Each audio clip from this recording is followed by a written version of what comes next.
ये तो हमारी गाड़ी है।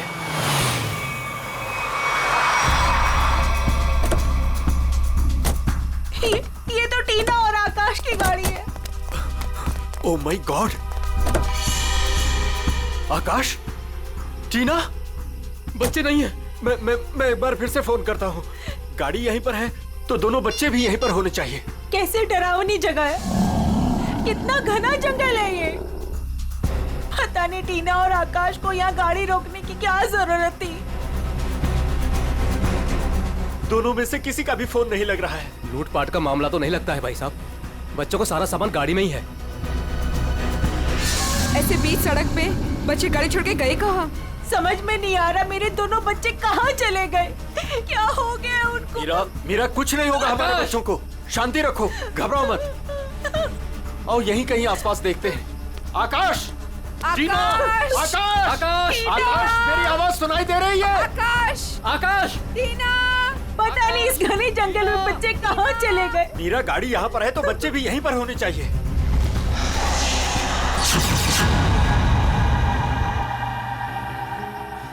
भाई साहब, कहीं कोई कुछ भी नहीं है वहाँ। यहाँ पर भी नजर नहीं आ रहा है। सन्नाटा। चुप हो जा।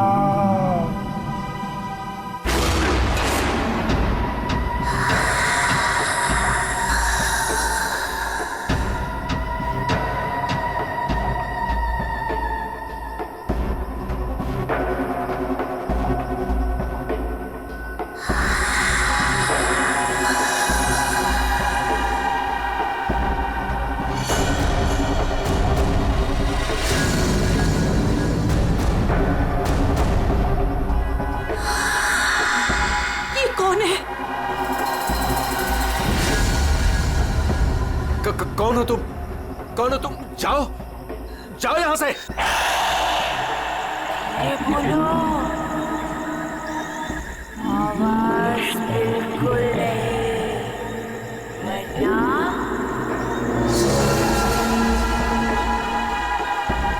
वो आ जाएगी। कौन आ जाएगी? कौन आ जाएगी? वही आएगी जो अपना सर हाथ में लेकर घूमती है।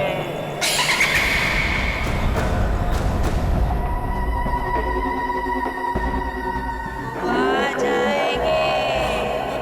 चलो कौन है? जल्दी, चलो यहाँ गाड़ी से, में बैठो, चलो यहाँ से। जल्दी। आ जाएगी,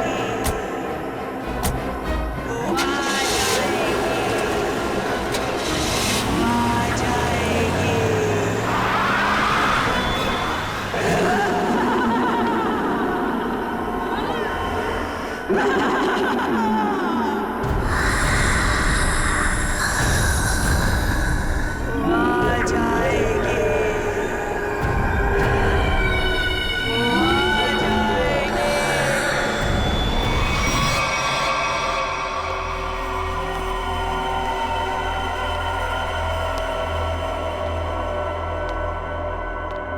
और तभी एक औरत आई।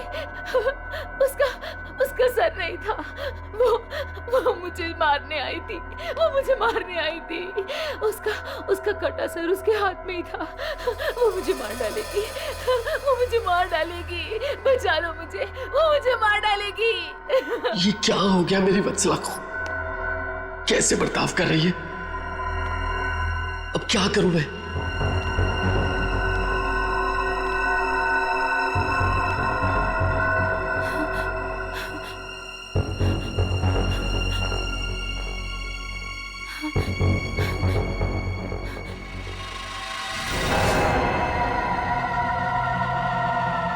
सर, उसके बाद क्या हुआ? उसके बाद वो कटे सर वाली औरत मेरी तरफ घूम गई। मैं डर की वजह से पीछे हट गई। वो मेरी तरफ बढ़ती रही। वो अपना कटा सर मेरे चेहरे की तरफ फेंक दिया। नहीं,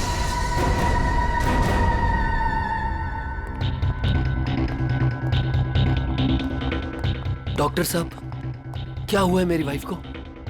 मिस्टर नमित, देखिए ना डॉक्टर साहब के साथ क्या किया वत्सला जी ने। श्रवण, हमने कहीं वहां से आकर कुछ गलती तो नहीं की ना? अब हमारे बच्चे कैसे मिलेंगे? मुझे तो लगता है उस खूनी औरत ने कुछ कर दिया है टीना और आकाश को। भाई साहब, मुझे लगता है कंप्लेंट लिखवा देनी चाहिए। पता नहीं बच्चे किस हाल में होंगे। उमेश, मैं तो कहता हूँ हमें सीआईडी को फोन करना चाहिए। मैं करता हूँ भाई साहब।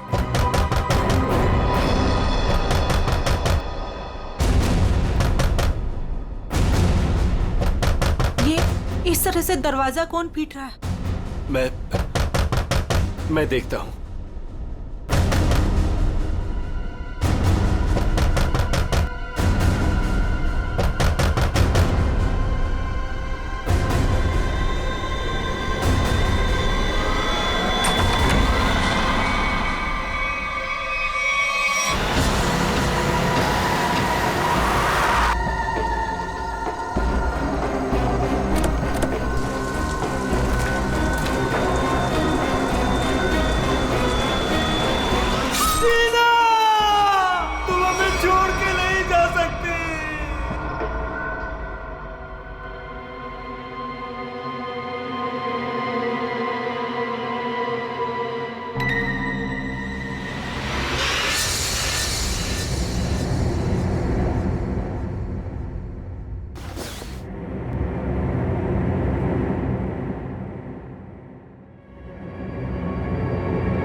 नहीं डॉक्टर साहब, मैं अपनी वाइफ को किसी भी हॉस्पिटल में एडमिट नहीं करने वाला।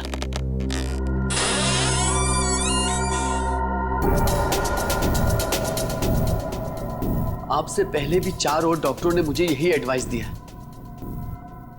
अब मेरी वत्सला का इलाज मेरे घर पर ही कीजिए ना डॉक्टर साहब।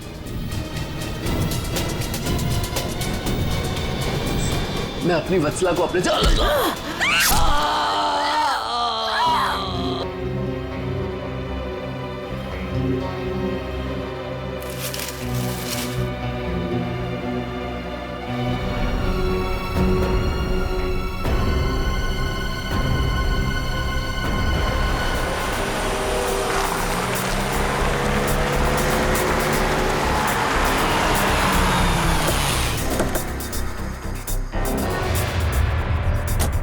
आइए इस तरफ, यहाँ पर आइए।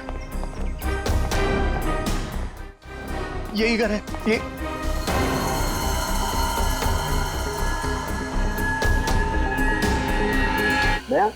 हाँ सर।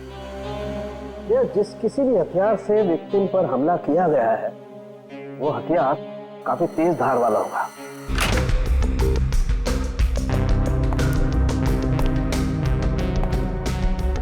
बेड पर तो कोई खून नहीं।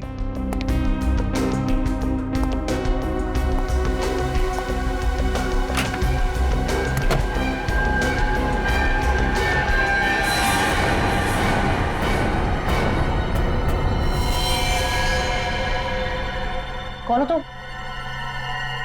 बाहर आओ। बाहर आओ।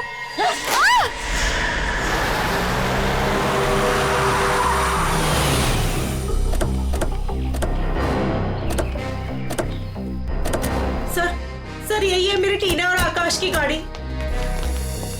यहीं पर मेरे बच्चों पे वो मुसीबत आई थी।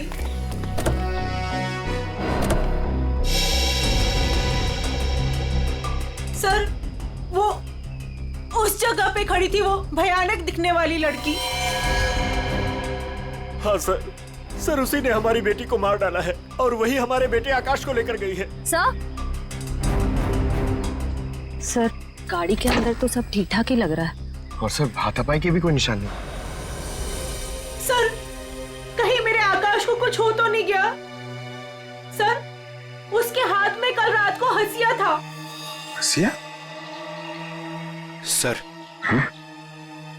हो सकता है कि शायद आकाश अभी भी उस औरत के कब्जे में हो और टीना किसी भी तरीके से वहां से भाग गई हो सकता है वो जो कोई भी लड़की है शायद आकाश को जंगल में ही ले गई होगी।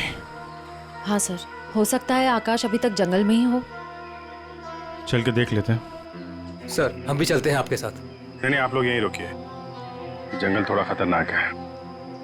एक्चुअली आप लोग घर जाइए, कुछ भी पता चलता आपको फोन कर देंगे। ओके ठीक है सर।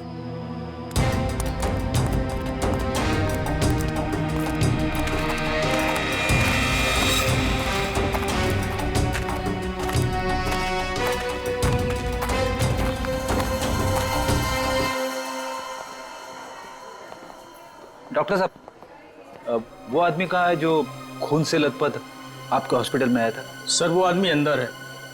तो अब होश में है या अभी भी बेहोश है? नहीं, अभी होश तो आ गया है उसे, मगर थोड़ी बहकी बहकी बातें कर रहा है। क्या हम उनसे मिल सकते हैं? जी बिल्कुल, आइए।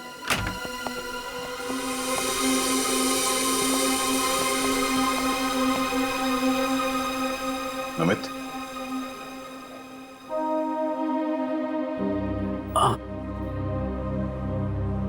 कौन? हम लोग सीआईडी से हैं। क्या तुम बता सकते हो कि ये तुम्हारे साथ कैसे हुआ? मार डाला मुझे। मेरी वत्सला ने मुझे मार डाला। पूछिए अमन से। मुझे रोज पीटती थी, पर मैंने कभी भी गुस्से से उसे नहीं घूरा। हाँ सर, मैं हमेशा इस बेचारे की दर्द भरी आवाज सुनता था। मैं समझ जाता था कि भाभी जी का बेलन इसके सर पर बज रहा है। नमित, हम तुम्हारी पत्नी से मिल चुके हैं। कुछ न कुछ तो गड़बड़ हुआ है उसके साथ, लेकिन अचानक वह ऐसा बर्ताव क्यों करने लगी? भगवान, पता नहीं जब से दहलिया रोड से आई है, किसी सरकटी औरत के बारे में बात करती है और किसी पर भी टूट पड़ती है, जैसे जान ले लेगी वो किसी की भी। फिर दहलिया रोड, मतलब जो भी गड़बड़ है वो इस दहलिया रोड पे ही है।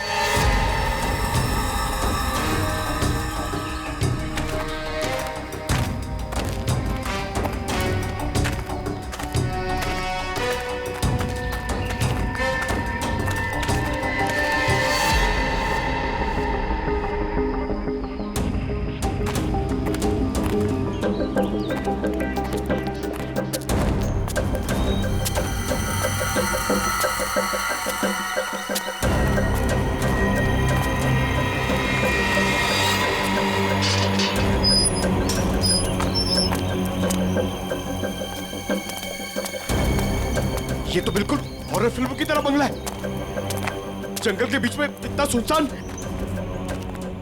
लगता है ये टीना और आकाश इसी घर में आए होंगे।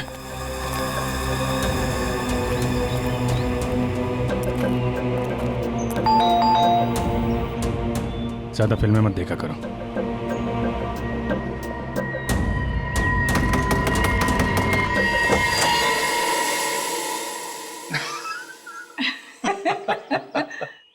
बहुत अच्छा लगा। इतने सुनसान जंगल में भी कोई हमें मिलने आया। एनीवेज, मेरा नाम डीके है और ये मेरी धर्म पत्नी रागिनी। अरे आइए ना आप लोग, अंदर आइए, बाहर क्यों खड़े हैं? प्लीज आइए आइए आइए। सर, ये लोग तो बहुत अजीब हैं। ये तो हम लोग से ऐसे बात कर रहे जैसे हम लोग इनके रिश्तेदार हैं। काफी अच्छा घर है। Thank you. आसपास दूसरा कोई घर नहीं दिख रहा है, तो इतने सुनसान जंगल में आपने ये घर बनाया? बनाया नहीं है सर, खरीदा है। वो क्या है ना कि हम दोनों पति पत्नी एक कलाकार हैं और अपनी सोच के आकार को पूरा करने के लिए हमें शांति और एकांत की सख्त जरूरत रहती है। जी हाँ सर, यही हमारा घर भी है और हमारी दुनिया भी है। और हाँ, आपको एक बात और बताना चाहूंगा। हम लोग रहते जरूर इस सुनसान इलाके में हैं, लेकिन कला के क्षेत्र में हमारा बहुत बड़ा नाम है। अच्छा। कब खरीदा आपने ये घर? बहुत साल पहले खरीदा था। अब तो ध्यान भी नहीं है हमें कि कब खरीदा था हमने। हाँ, ये तो याद होगा कि कल यहाँ पे कौन आया था? हाँ सर, बिल्कुल। लेकिन कल तो यहाँ कोई नहीं आया था सर। ये फोटोज देखिए, ध्यान दीजिए और सोच के बताइए। क्या इन दोनों में से कोई भी कल यहाँ आया था? नहीं मैडम, इनको हमने पहले कभी नहीं देखा।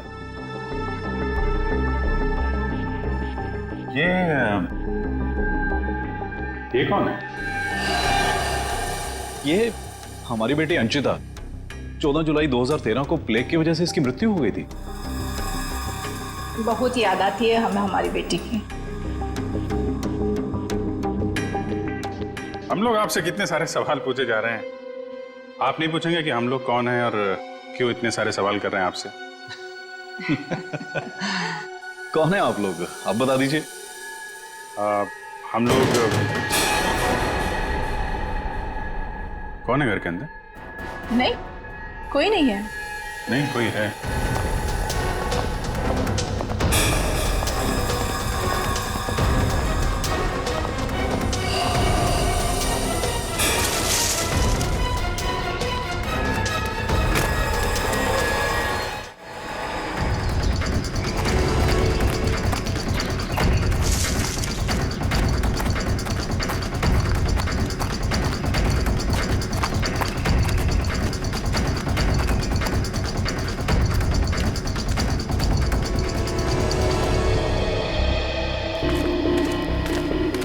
आया तो इस तरफ ही था। कहीं हमें देखकर छुप तो नहीं गया? हो सकता है, आकाश भी उसी का साथी होगा शायद। देखते हैं।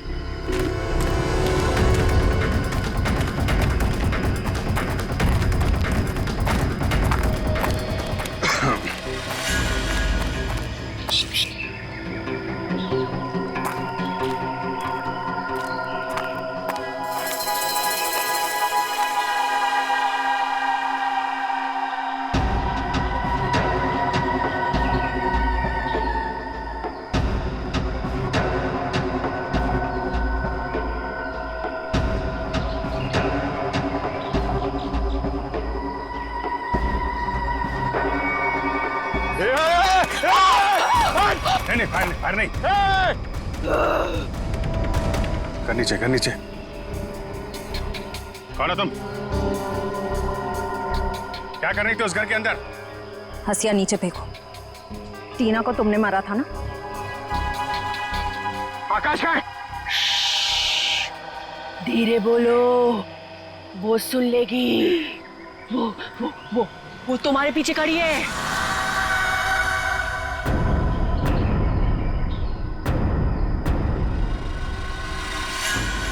कौन है हमारे पीछे?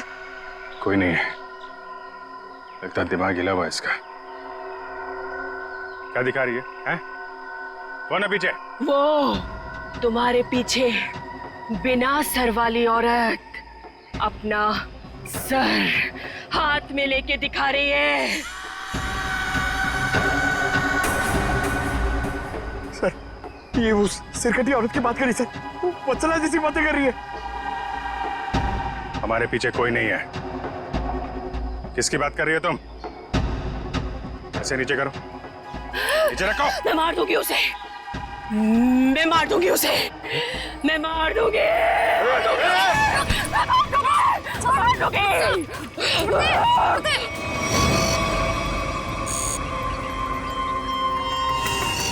डॉक्टर मलिका, आप भी वही सोच रहे हैं जो मैं सोच रहा हूँ? यस सर, पर ये है क्या? थोड़ा बहुत तो पता चला है, पूरा तो टेस्ट होने के बाद पता चलेगा।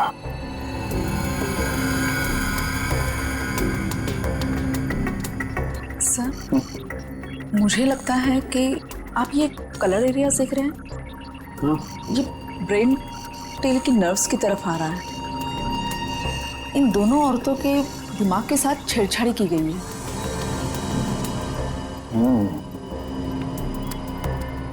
सर, इनकी याददाश्त से छेड़छाड़ की गई। इनको कोई नेचुरल रोग या दिमागी बीमारी नहीं, इनकी तो मेमोरी ही बदल दी गई है। मतलब ये कि आर्टिफिशियल मेमोरी भर दी गई है इनके दिमाग में। Yes sir. क्या आर्टिफिशियल मेमोरी भर दी गई? हाँ जी। मतलब ये दोनों औरतें जो देख रही थी या बोल रही थी, इनके दिमाग का वहम नहीं था? बिल्कुल नहीं था। दरअसल क्या होता है कि इंसान के बचपन से लेकर के उसके बड़े होने तक उसकी जिंदगी की तमाम यादें उसके दिमाग में एक डिस्क की तरह से जमा हो जाती है, कुछ इस तरह से। और फिर कोई एक दिन गर्दन के पीछे ऐसा इंजेक्शन लगा देता है, ये देखिए, यहां दिख रहा है, जिससे ब्रेन में कंपार्टमेंट्स बन जाते हैं और जिंदगी की सारी याद ब्लॉक हो जाती है। इंसान एक सेमी कॉन्शियस स्टेट में चला जाता है, आधी बेहोशी की हालत में। के बाद फिर क्या होता है? इसमें इंसान के दिमाग को सुन कर देने वाला दिया जाता है। इंसान अगला पिछला सब भूल जाता है। आप सुन सकते हो, समझ सकते हो, लेकिन आप रिएक्ट नहीं कर सकते। और फिर इस हालत में उसको एक कटी सिर वाली औरत दिखाई जाती है और उसके कानों में बार बार ये बातें सुनाई जाती है कि ये लोग आपको मारने वाले हैं और ये सारे इंसान आपके दुश्मन हैं और आपको उनको मार देना है। और ड्रग के असर की वजह से दिमाग कुछ इस तरीके का दिखाई देने लगता है। हर याद को दबाकर, सप्रेस करके उसे सिर्फ उतना ही हिस्सा याद करने के लिए दिया जाता है जितना कि बेहोशी की हालत में उसे सुनाया या दिखाया गया था। सर, यानी कि इन दोनों औरतों ने सच में एक सरकटी औरत को देखा और होश में आने के बाद दोनों को सिर्फ उतना ही याद? बिल्कुल। वरना सोचो, दो लड़कियां जो एक दूसरे को जानती नहीं, पहचानती नहीं, वो एक ही समय पर एक ही जैसी बात कैसे सोच सकती हैं? मतलब इनकी मेमोरीज को बदल दिया गया है। कौन सा इस्तेमाल किया गया इनके ऊपर? ये ऐसी दवाइयाँ जो ब्रेन की मेमोरी लोकेशंस को नष्ट कर देती है। आपको ये भी याद नहीं रहेगा कि आप हैं कौन, और आपको उतना ही याद रहेगा जितना आपको बताया जाएगा।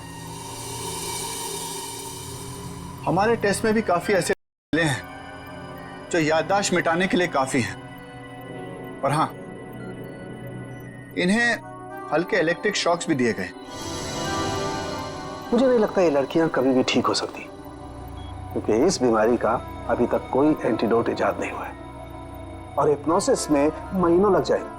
और फिर भी इस बात की गारंटी नहीं है कि इनकी खोई हुई मेमोरी इन्हें वापस मिल सकती है। अरे सर, ये सब सुन के मेरा सर फटने लग रहा है। सर, आप मेरा ब्रेन मैपिंग कर लीजिए। डहलिया रोड के बंगले के मालिक डीके, रागनी और सड़क पे खड़ी उस लड़की का राज तो अब डहलिया रोड पे जाके ही पता चलेगा। तो थोड़ा घूम आते हैं डहलिया रोड।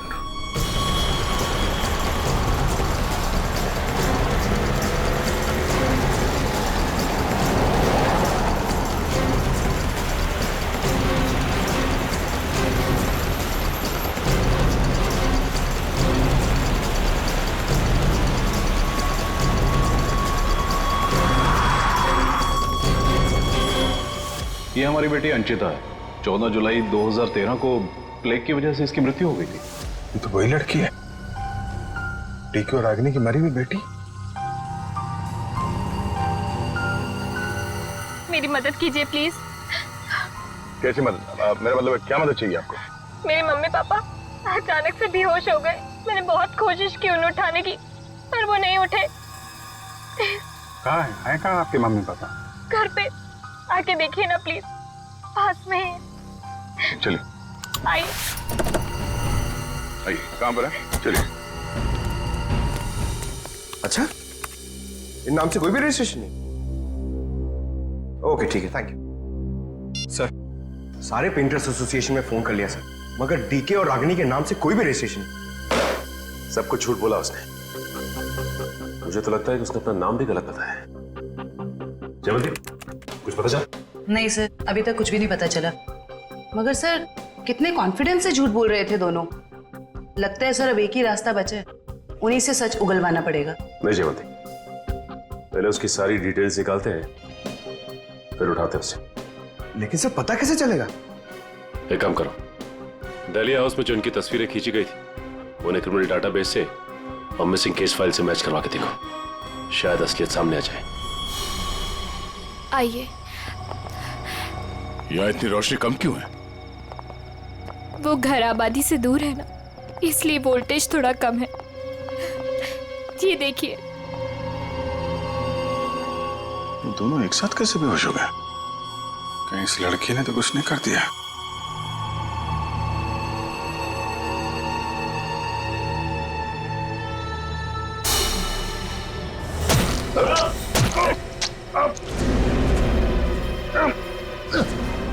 ठीक है।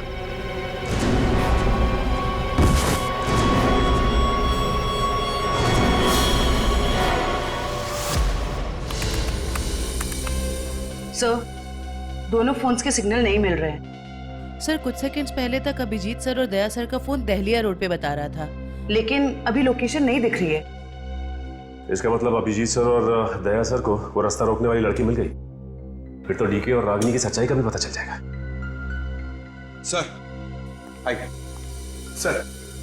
सर ये है मिसेस साक्षी, उस नकली डीके और इलेश की माँ।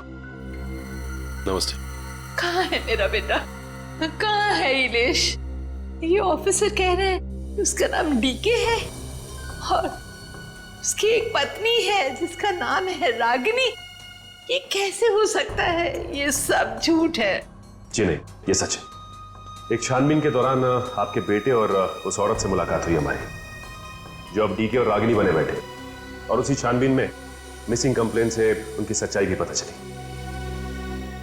मैम, आप हमें बता सकते हैं कि आपके बेटे इलेश ने अपना नाम बदल के डीके क्यों रख लिया? मेरा बेटा अपना नाम क्यों बदलेगा? मुझे इस बारे में कुछ नहीं पता। देखिए माताजी, वो रागिनी और नीता के साथ में कहीं छुपा हुआ बैठा है। अब ये औरत को जानती है? ये लड़की कौन है और कैसे मेरे बेटे की जिंदगी में आई, मुझे कुछ नहीं पता। देखिए मैडम, उस औरत के माँ बाप तो मर चुके हैं। बस आप ये बता सकती हैं कि जुलाई 2013 से पहले ऐसा क्या हुआ था जो आपका बेटा घर छोड़कर चला गया? नहीं, मेरा बेटा घर छोड़कर नहीं भागा था। हाँ, इलेश दिमागी तौर पर बीमार रहता था, तो एक बड़े साइकोथेरेपिस्ट के पास उसका इलाज चालू था और उसी थेरेपी की सिटिंग के लिए वो डॉक्टर के क्लिनिक गया था और फिर वो वापस ही नहीं आया। अच्छा मैम, ये बताइए कि नाम क्या है इस थेरेपी क्लिनिक के डॉक्टर? समझ में नहीं आ रहा कि इन सबके पीछे एक डॉक्टर हो सकता है। देखते कहाँ का तार कहाँ जाके जुड़ा है सर। बहुत लंबा जाल फैलाता है सर। आज सारे तार कट जाएंगे इसके।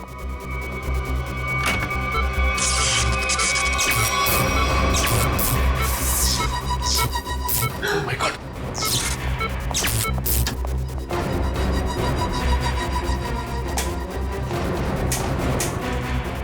किसने किया ये? बोलो बोलो, किसने किया?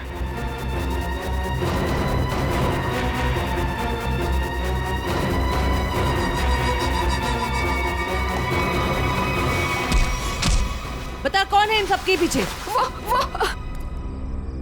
तुम उस बिना सर वाली औरत के साथ मिले हो ना? मैं नहीं, तुम उस सरकटी औरत के साथ मिले हुए हो।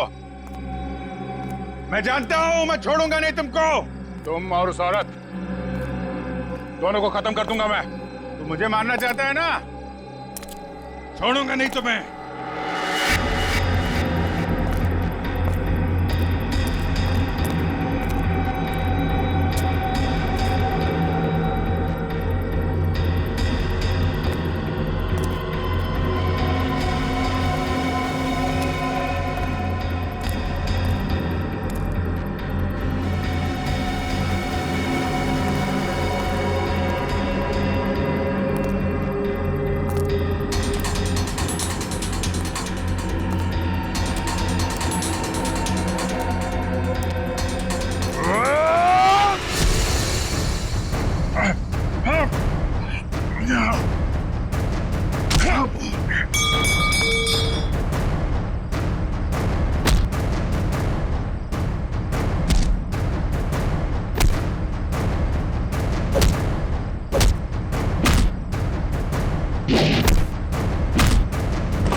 सर डालिया रोड यही है। हो सकता है अभिजीत सर और दया सर यहीं कहीं होंगे।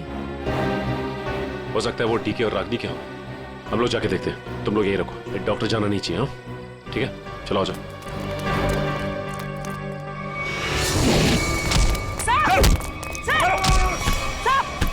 अभिजीत सर, क्या कर रहे हो आप लोग? क्या कर रहे हो आप लोग? संभालो। क्या कर रहे हो? अभिजीत सर, क्या कर रहे हो? Please, please. नहीं सर। चल जल्दी, चल। एंटीडोट दे जल्दी। संभालो।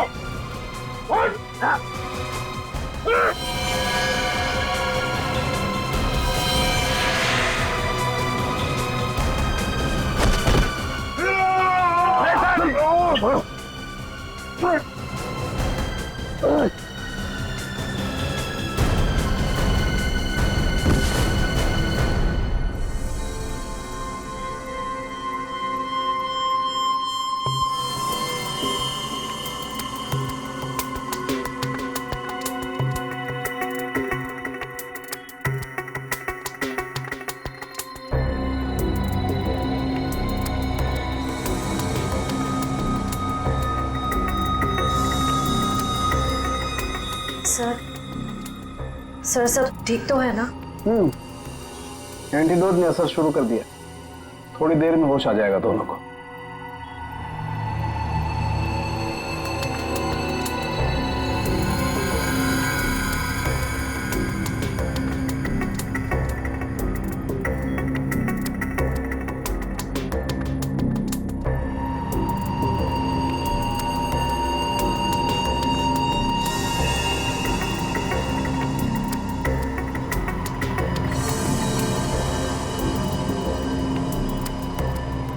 शुक्र मनाओ डॉक्टर सालिम के, अगर ये दोनों ठीक हुए हैं तो सिर्फ मेरी वजह से।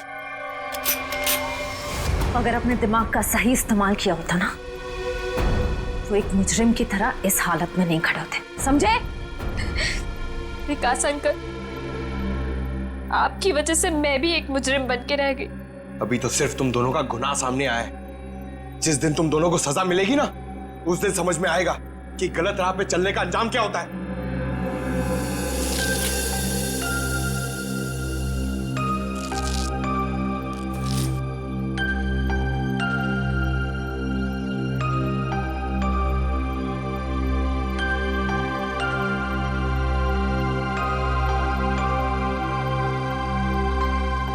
हम ये दहलिया रोड वाले बंगले पे?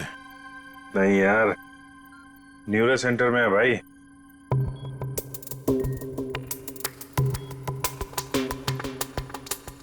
और मुजरिम हमारे सामने खड़ा है।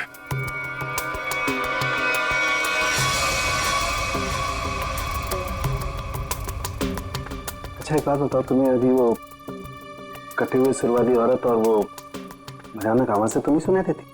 सर वो तो उस वत्सला के दिमाग में था, और वो जंगल वाली लड़की के दिमाग में भी, वो जो हंसिया लेके घूम रहे थे।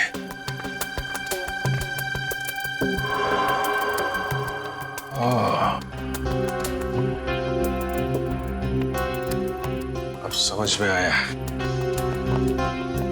संचिता के माँ बाप ने भी हम लोग को वो वाला इंजेक्शन लगा दिया था। हमारे दिमाग में भी ये सारी बातें भरती गई थी। बताओ डॉक्टर विकास, क्यों किया तुमने ये सब? जल्दी बता, वरना हमें तुम्हारा इलाज करना पड़ेगा। क्या बताऊं, डॉक्टर सालुंके ने सब कुछ समझा तो दिया था। मैं दुनिया में तहलका मचाने वाला ब्रेन मैपिंग एक्सपेरिमेंट करना चाहता था। बेहोशी में मैं लोगों को यहां लाता था और उनके ब्रेन से उनकी सोच को निकालकर अपनी सोच भर देता था। जरा सोचो, कितनी ताकत थी मेरे हाथ में। जब वो लोग जागते थे तो उन्हें वही दिखता था, और उनके दिमाग में वही ब्रेन की मेमोरी थी जो मैंने डाली थी। उनका ब्रेन वही करता था जो मैं कहता था। मतलब कि मैं उनके ब्रेन से सब कुछ करा सकता था। और तुम दोनों ने भी तो वही किया ना। और ये अंशिता, इसने भी गुनाह में तुम्हारा साथ दिया था। मैं इनकी भतीजी हूँ, इन्होंने ही मुझे पाला पोसा। डीके और रागिनी मेरे माँ बाप नहीं है। वो घर, डीके, रागिनी, मैं, ये सारा विकास अंकल का बिछाया हुआ एक जाल था। और आकाश, उसके साथ क्या किया तुम लोगों ने? उसकी ड्रग की डोज ज्यादा हो गई थी, उसे ब्रेन हैमरेज हो गया था। उसकी मौत का मुझे बहुत अफसोस है। तुम्हारे जैसा जीनियस डॉक्टर लोगों के दिमाग का गलत इस्तेमाल करने के चक्कर में गुनहगार बन गया। तुम्हारी खोज इंसानियत के खिलाफ है। कानून तुम्हें इसकी जरूर सजा देगा। शायद फांसी होगी तुम्हें।